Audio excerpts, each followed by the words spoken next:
இன்றைக்கி நம்ம சமையல் புக்கில் கருவேப்பிலை ஊறுகாய் எப்படி பண்ணுறதுன்னு பார்க்க போகிறோம்.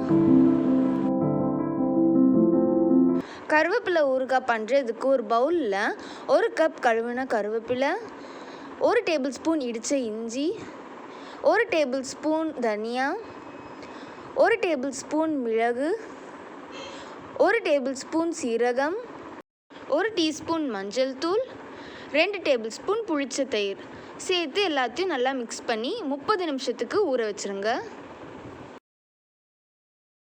30 நிமிஷம் கழித்து நம்ம ஊற வச்சுருந்ததை ஒரு மிக்ஸி ஜாரில் சேர்த்து நல்லா அரைச்சி எடுத்துக்கோங்க.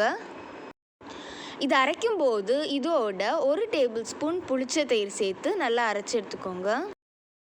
இப்போ ஒரு பேனில் 3 டேபிள் ஸ்பூன் நல்லெண்ணெய் சேர்த்து அது நல்லா சூடான உடனே அதோட 1/2 டீஸ்பூன் கடுகு சேர்த்துக்கோங்க. கடுகுலாம் நல்லா பொரிஞ்சு வந்த உடனே அதோட நம்ம அரைச்சி வச்சுருந்த கருவேப்பிலை சேர்த்து நல்லா வதக்கி எடுத்துக்கோங்க. இப்போ இதோட 1/4 டீஸ்பூன் வெந்தய பொடி, 1/4 டீஸ்பூன் பெருங்காய பொடி, அதோட தேவையான அளவு உப்பு சேர்த்து நல்லா மிக்ஸ் பண்ணிக்கோங்க. இதை மீடியம் ஃப்ளேமில் 2-3 நிமிஷம் நல்லா வதக்கினதுக்கப்புறம் ஸ்டவ் ஆஃப் பண்ணிடலாம்.